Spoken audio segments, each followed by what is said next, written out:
우리 월요일 아침입니다. 우리 성도님들, 오늘 하루의 또 다른 시작과 한 주간이 우리 주 예수님의 은혜로 여러분과 함께 있길 간절히 바랍니다. 오늘 예레미야는 32장 26절부터 말씀하시기를 하나님께서는 전능하신 분이시라고 말하고 계십니다. 전능하시다는 것은 영원하시다는 것이며 항상 실실하시다는 것이고, 그는 못하는 일이 없는 절대 주이시다는 것입니다. 하나님만이 전능하십니다. 그러니 전능하신 그분, 생명의 근원이신 그분, 우리 안에 있을 때 우리 안에 진짜 샬롬과 생명이 생길 줄 믿습니다. 하지만 그들의 이스라엘 백성들은 하나님을 떠났지요. 하나님을 떠나고 배신하고 또 우상으로 항상 그들의 마음이 향했기 때문에 하나님과 분리된 삶을 살았습니다. 하나님과 분리된 것, 하나님께 떠나 있는 것, 그것이 바로 저주고 그것이 바로 죽음입니다. 26절 한번 우리가 보실까요? 그때 여호와의 말씀이 예레미야에게 임하였다라고 말씀하시며, 27절 나는 여호와여 모든 육체의 하나님이라 내게 할 수 없는 일이 있겠느냐라고 물어보십니다. 우리 27절이 나온 동기는 바로 25절에 예레미야가 하나님께 한 말 때문인데요. 우리 25절을 여러분 보십시오. 25절 이렇게 써 있죠. 주 여호와여 주께서 내게 은으로 밭을 사며 증인을 세우라 하셨으나 이 성은 갈대아인의 손에 넘기신 바 되었나이다 라고 써 있습니다. 하나님께서 예레미야에게 뭐라고 말씀하셨다고 성경은 기록합니까? 너는 이제 은으로 밭을 사고 그 밭의 증인을 세우라고 말합니다. 하나님, 당신께서 바벨론으로 이 땅을 멸하신다고 이미 선언하셨지 않습니까? 그런데 어떻게 우리가 살 수 있습니까? 은으로 밭을 산들 무슨 의미가 있고 거기 증인을 세운다고 한들 이것이 어떤 의미가 있을까요? 라고 하는 질문입니다. 이 질문 앞에 하나님께서 하신 말씀이 27절이라는 것이죠. 나는 여호와다. 나는 여호와야. 나는 하나님이다. 나는 너와 같은 인간이 아니다. 나는 하나님이다. 그래서 모든 육체의 하나님이다. 내가 할 수 없는 일이 있겠느냐? 하나님이 손이 짧아서 그가 우리를 외면하셔서가 아니죠. 그 능력이 부족해서가 아닙니다. 하나님 이번 일은 좀 못하시나 보네, 그런 게 아니죠. 다만 우리 죄악이 하나님으로부터 분리되어 있기 때문입니다. 여러분, 하나님과 분리되어 있는 것이 저주입니다. 오늘 현대를 살아가는 사람들은요, 하나님하고 가까이 있는 것이 부담스럽습니다. 하나님과도 거리관계를 유지하려고 합니다. 하나님께 가까이 하는 것이 부담스럽고 싫고 나는 내 인생을 살아가고 싶어 합니다. 마치 탕자가 아버지가 함께 있는 것이 싫어서 아버지를 멀리 떠나 이방으로 떠났던 것처럼 우리도 늘 주님을 떠나길 원합니다. 이것이 죄인의 특징입니다. 그러나 가지가 나무에 붙어 있을 때 생명과 호흡과 모든 것, 양분을 끌어올리는 것처럼 우리는 가지고 주님은 나무셔서 우리가 주님께 붙어 있지 않는다면 그것이 우리에게 저주인 것입니다. 여러분, 로마서 6장 23절 말씀 우리가 흔히 많이 쓰는 말씀인데요. 죄의 삭은 사망이라 하셨습니다. 하지만 하나님의 은사, 하나님의 선물은 무엇이냐? 그리스도 예수 우리 주 안에 있는 영생이니라 하셨습니다. 이 아침에 여러분은 어디에 붙어 계십니까? 우리는 생명이신 예수님께 붙어 있습니다. 이스라엘 백성들은 하나님을 떠났습니다. 겉으로는 하나님의 백성이라 했지만 그들의 마음과 그들의 삶은 하나님께 있지 않았습니다. 그래서 그 결과가 28절이죠. 28절을 주목해 보십시오.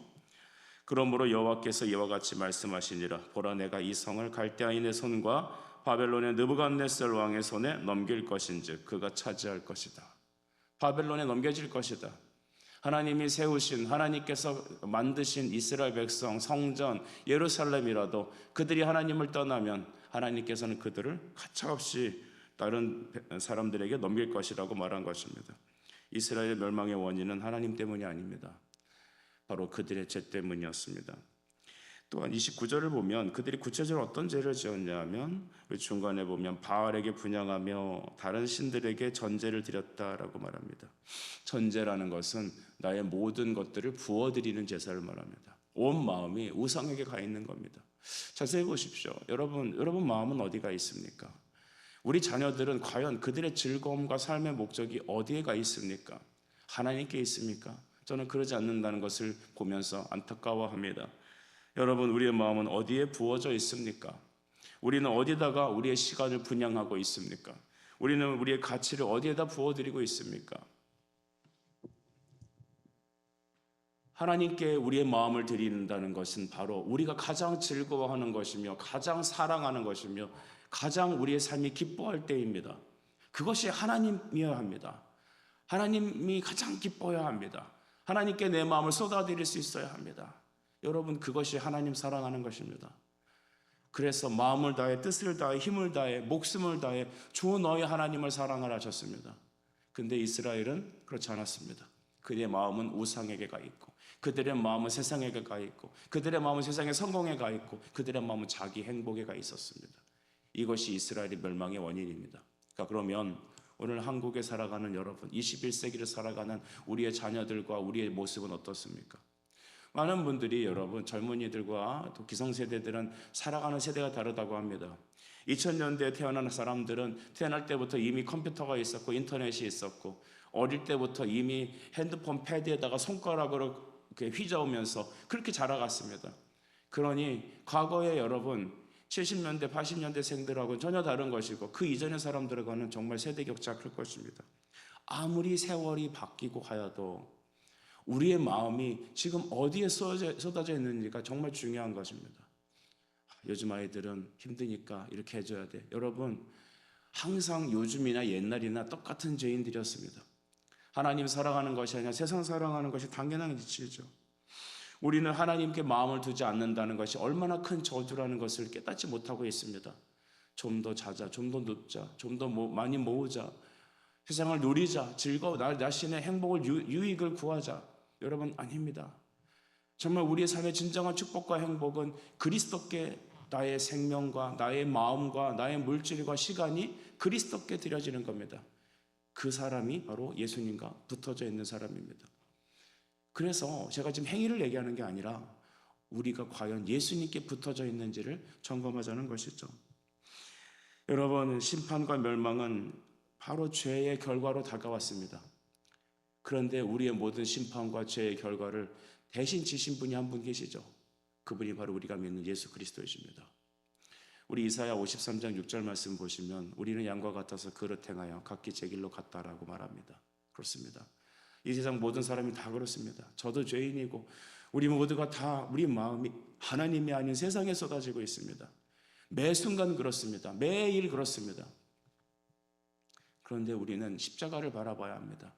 우리 모든 죄악을 그 아들에게 하나님께서는 대신 감당케 하셨습니다. 그래서 이것이 복음이라는 것입니다. 여러분, 우리는 매일 우리의 마음이 그리스도께 쏟아져야 합니다. 그래서 그 십자가 앞에 가야 합니다. 그렇지 않는다면 우리는 세상으로 갑니다. 우상에게 마음을 조아립니다. 여지없이 누구나 언제나 그렇습니다. 그러니 매일 우리 자신을 십자가 앞에 세우십시다. 우리를 십자가 앞에 우리 주님과 함께 육신으로는 죽고 영으로 다시 살아나는 매 시간이 매일 하루가 되어지길 간절히 축복합니다. 이스라엘 백성들을 하나님은 예레미야를 통하여서 고발하십니다. 30절 보니까 이스라엘 자손과 유다 자손이 예로부터 내 눈앞에 악을 행하였다라고 합니다. 그러니까 너희들은 옛날부터 지금까지 악을 행하는 지체들이라는 것입니다. 할 수 없는 죄인들이죠. 할 수 없는 죄. 무익한 자들이었습니다. 우리는 항상 실패하는 자들이었습니다. 그리고 그의 손으로 만든 것을 가지고 나를 경노하였다. 31절 이 성이 건설된 날부터 오늘까지 나의 노여움과 분을 일으킴으로 내가 내 앞에서 그것을 옮기려 한다라고 했습니다. 이 성이 건설된 데부터, 즉 여러분 애굽에서 출애굽하여서 가나안 땅에 들어와 예루살렘을 성전을 세우고 여러분 하나님께서 이 땅이 그들이 정착하며 있는 그 시점부터 지금까지 너희가 한 거는 죄진 것밖에 없다라는 것입니다. 우리 찬송가 중에 이런 찬양이 생각납니까? 나죠.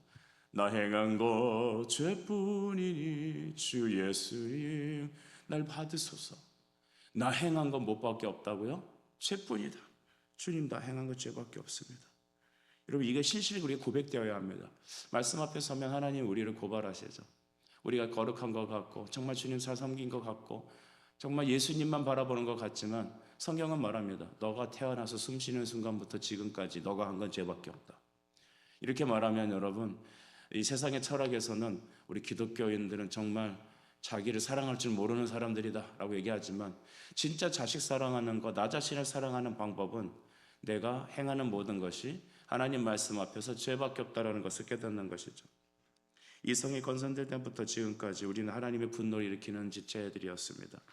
사랑하는 여러분, 이것이 성경이 우리에게 말하고 있는 현실입니다. 그리고 그들은 어떻게 했습니까? 주님의 말씀 듣기를 거부합니다. 죄의 특징은 하나님 말씀을 거부하는 겁니다. 우리 33절 같이 한번 읽어보시죠. 시작. 그들이 등을 내게로 돌리고 얼굴을 내게로 향하지 아니하며 내가 그들을 가르치되 끊임없이 가르쳤는데도 그들이 교훈을 듣지 아니하며 받지 아니하고. 아멘.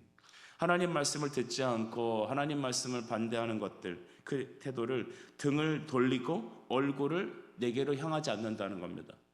하나님 말씀을 들어도 등을 돌리고 얼굴을 하나님께로 향하지 않는다. 단순히 얼굴 시선을 말하는 것이 아니라 우리 마음의 시선을 말하는 겁니다.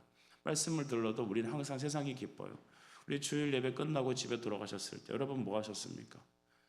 여러분 뭐 하셨습니까? 뭐 때문에 웃고 뭐 때문에 즐거워하셨습니까? 여러분, 우리가 항상 하나님께 우리의 마음을 둘 때 기뻐야 합니다. 찬양과 경배 속에서 우리의 진정한 존재를 찾아야 합니다. 말씀을 들으며 하나님의 천국을 경험할 때 진정한 기쁨의 은혜가 샘솟아쳐야 합니다. 만약에 우리가 집에 돌아가서 한가롭게 TV를 틀고 또 핸드폰을 보며 게임을 하면서 그렇지 이거지 이게 진짜 즐거움이지라고 한다면 여러분, 우리는 우상을 즐거워하는 사람들 아닐까요? 등을 돌리고 얼굴을 하나님께로 향하지 않는 모습들, 이것들은 인격적인 표현이에요. 내만 깊숙이 나의 존재는 하나님을 향해 등을 돌리고 얼굴을 돌린다는 것입니다. 그러면 우리 하나님은 우리를 어떻게 대하실까요? 민수기 6장 26절을 이렇게 말하죠. 여호와는 그 얼굴을 내게로 향하여 드사 평강 주시기를 원하노라. 우리 하나님은 우리에게 항상 얼굴을 향하시는 겁니다. 가만히 보면 우리가 하나님을 기뻐하게 한 것이 무엇일까요? 주님의 마음을 흡족하게 해드리는 것은 무엇입니까? 우리는 죄밖에 없는 것 같아요. 하지만 주님이 우리를 향하여 항상 시선을 우리에게서 떠나지 않으십니다. 죄인 바라기, 우리를 인간 당신의 택하신 하나님의 자녀들을 사랑하시는 그 죄인을 향하신 아버지의 뜨거운 눈빛은 우리를 떠나신 적이 한 번도 없습니다. 이스라엘을 이렇게 바벨론에 넘기시는 이유는 미워서 때리는 게 아닙니다. 자식을 사랑해서 나에게 얼굴을 돌리라고. 제가 참 잊을 수 없는 어떤 권사님의 장례식이 있어요. 그 권사님 동대문 시장에서 옛날에 포목점 하셨던 분이세요. 그분이 이렇게 막 그냥 포목점 하면서 얼마나 돈을 많이 버셨는지 그쪽에서 그 건물을 하나 사셨대요. 얼마나 당대 그런 건물을 사면 부자겠어요.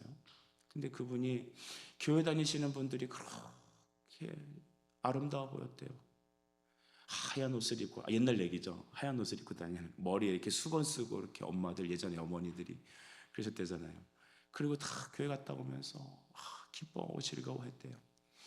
근데 자기는 늘 자식에게 잘 돌봐주지 못하니까 그 자식을 향해서 어머니가 한 거는 뭐냐면 그 어떤 미안함의 대가성으로 용돈을 많이 줬대요.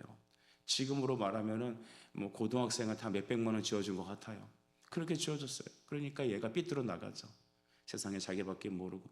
자식 교육 잘 시켜야 합니다. 무조건 애 기를 죽이면 안 돼. 막 그러면서 그 애가 뭐 교회가 싫다면 그래 가지 마라. 나는 너가 중요하다. 큰일 나는 겁니다, 여러분. 그러면 여러분 그렇게 자식을 막 해주고 했는데 나이 들어서 이제 남은 건 아들밖에 없는 거예요. 근데 여러분 아들이 그렇게 버릇없이 자랐는데 부족함 없이 자랐는데 엄마 돈이나 바라지 엄마의 사랑을 뭐 좋아합니까? 어쨌든 엄마 재산 때문에 같이는 사는데 엄마를 상대해주지 않으셨나 봐요. 그러니까 이 노모가 움직이지도 못하고 침대에서 방문을 항상 열어놓으셨대요. 그래서 방문이 닫혀지지 않도록 항상 이 나무 같은 걸로 작대기로 이렇게 못 닫게 이렇게 해놓으셨어요.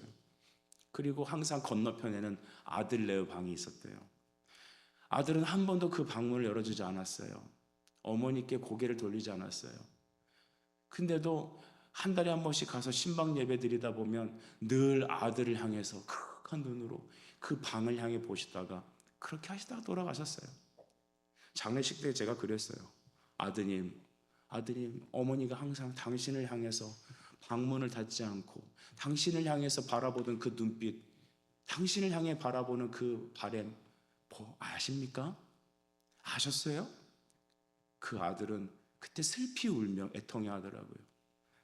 여러분, 주님이 그 어머니보다 더 뜨거운 마음으로, 뜨거운 눈빛으로 이스라엘 예루살렘을 향하여 예루살렘아 예루살렘아 나의 신부 나의 딸 예루살렘아 나는 너를 한 번도 너를 향해 눈빛을 돌린 적이 없다. 그런데도 그들은 하나님께 등을 돌리고 얼굴을 돌리고 우상을 향해서 살았던 겁니다. 이게 우리 모습입니다. 이게 내 모습이에요. 고상한 척하면 안 돼요. 우리 다 예루살렘 똑같은 사람들이에요. 자식에게 얼굴 한번 따뜻하게, 어머니 그 자식의 얼굴 한번 보고자 평생을 방문을 닫지 못하도록 그 노인의 세월을 작대기로 받쳐놓고 늘 아들을 향했던 그 어머니의 마음처럼 예루살렘을 향하여 애통하는 눈빛으로 바라보는 그 아버지의 바라보는 뜨거운 눈빛이 우리 하나님이 지금 이 교회와 성도들을 향해서 바라보는 눈빛이었습니다. 저는 주의 성소하지 않는 우리 성도들을 보면 가슴이 미어져요. 왜 그런지 모르겠어요. 예배 와야 되는데, 아버지의 말씀을 들어야 되는데, 아버지의 자녀들과 함께 영적 교제를 나눠야 되는데, 주님을 찬양해야 되는데, 그들은 세상에 가갖고 지금 즐거워하고 있어요. 할 일 많죠. 장가 가야 되고 놀러 가야 되고 내 어떤 삶의 즐거움을 누려야 되고, 아버지가 애통하게 찾는 그 아버지의 눈빛을 그들은 향하여 등을 돌리고 얼굴을 그들에게 돌려버립니다. 여러분, 우리의 일은 뭘까요? 아버지가 당신을 향하여 지금 뜨거운 눈으로 당신이 돌아오기만을 기다리고 계셔. 나간 자식을 향하여 애통하는 마음으로 지금 바라보고 계셔. 우리 자녀들을 향하여, 부모를 향하여 우리가 아버지의 마음을 전해야 되는 것입니다. 선지자는 바로 그런 사람이에요. 여러분, 우리 모두 예수 믿는 사람들이 예레미야가 되어야 해요. 아버지의 마음 때문에 눈물을 흘리는, 애통해하는 그 사람들이 바로 이 땅을 살아가는, 이 자리에 앉아있고 방송을 듣는 여러분이어야 되는 것입니다. 여러분, 이스라엘 백성들은 어떻게 자식을 가르쳤습니까? 35절 보니까 흰놈의 아들 골짜기에 바알의 신당을 건축하고 자기들의 아들들과 딸들을 몰렉 앞으로 지나가게 했습니다. 인신제사, 몰렉은 인신제사 드리는 거예요. 자식을 불에 태워드리는, 혹은 태우지 않더라도 불 위에 지나가게 하는 의식을 해서 그 몰렉이라는 신에게 여러분 자기의 소원을 구하는 그런 이방의 신이었습니다. 우상은 항상 자기의 가장 가치 있는 것을 바치도록 되어 있어요. 대부분 돈이죠, 시간이죠. 그리고 인신제사 가장 핵비난례는 자식을 공양하는 겁니다. 세계 어디 가도 다 동일하죠. 내 몸에서 난 자식을 공양하는 것, 그게 여러분 가장 큰 여러분 우상을 향한 헌신이죠. 목적은 무엇입니까? 그 신을 사랑해서? 아니에요. 내가 원하는 내 현실을 극복하고자, 더 많은 돈을 벌고자, 승리하고자, 그런 이유가 있었던 겁니다. 오늘날 저는 한국 교인들이 자식을 몰래게 불에 지나가게 하고 있다고 믿습니다. 이게 무슨 말입니까?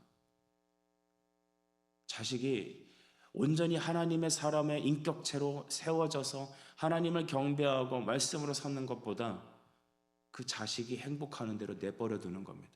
그 자식이 이 땅에서 판검사되어서 성공해서 한 자리 차지할 수 있다면 신앙보다, 인격적인 어떤 그리스도인의 신앙보다, 인격보다 세상에서 성공하는 사람으로 세우는 것이 부모의 목적인 겁니다.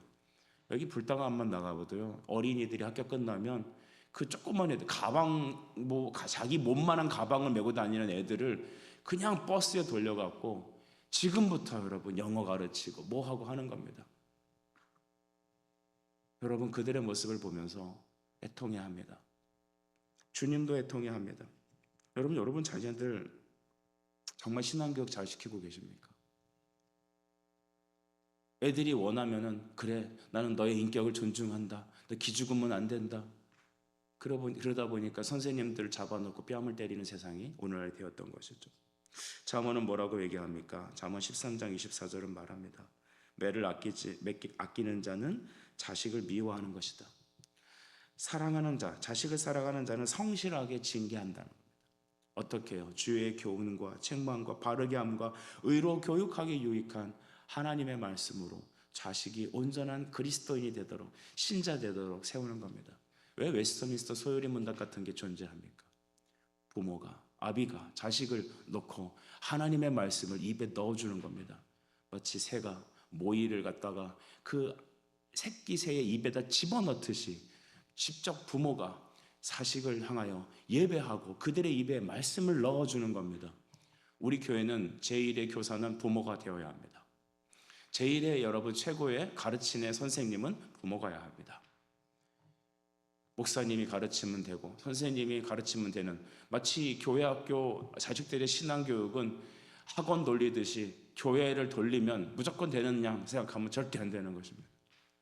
부모에게 제1의 사명을 주셨습니다. 오늘 말씀을 정리하면서요, 이스라엘 전체는 이제 심판 앞에 놓여 있습니다. 그런데 하나님은 말합니다. 너 가서 은으로 밭을 사라, 증인을 세워라. 예레미야는 이해할 수가 없었죠. 당신이 이 나라를 멸망시키신다면서요. 근데 어떻게 그 은으로 밭을 산들 무슨 의미가 있습니까? 그 얘기는 하나님이 회복시키신다는 얘기죠. 지금은 죄로 인하여 너희가 매를 맞고 할지라도 지금 나를 향해 등을 돌리고 얼굴을 돌리지만 나는 너희를 얼굴을 한 번도 돌린 적이 없고 너를 반드시 회개시켜서 다시 이 땅으로 보낼 것이다. 내가 여호와인데, 내가 모든 육체의 하나님인데 내가 못할 일이 있겠느냐? 여러분, 하나님은 능치 못함이 없습니다. 여호와, 그는 스스로 계시는 하나님이세요. 그는 창조주 하나님이세요. 그 신실하신 하나님께 우리의 시선이 돌려져 나의 주, 나의 하나님이라 고백하는 이 여름이 되길 축복합니다. 그리고 여러분 가정이 바알에게, 몰렉에게 고개를 숙이고 자식을 불에 지나가게 만드는, 이 세상의 문화의 불에 지나가게 만드는 그런 무책임한 부모가 아니라 그 자식을 하나님 앞에 세우는 일에 헌신하고 눈물로 이 세상 사람들을 향하여 등을 돌린 그들에게 다시 하나님께로, 다시 여호와께로 돌이키는 그 은혜의 통로가 되길 간절히 축복합니다. 기도하겠습니다. 사랑과 은혜의 아버지, 이 아침에 우리를 향하신 하나님의 사랑에 감사합니다. 하나님, 우리를 한 번도 잊으신 적 없으시고 하나님 언제나 신실하게 우리를 회복시키시는 주님을 믿습니다. 나는 여호와요 모든 육체의 하나님이다. 내게 할 수 없는 일이 있겠느냐? 아멘. 주님은 할 수 없는 일이 못하신 일이 없으십니다.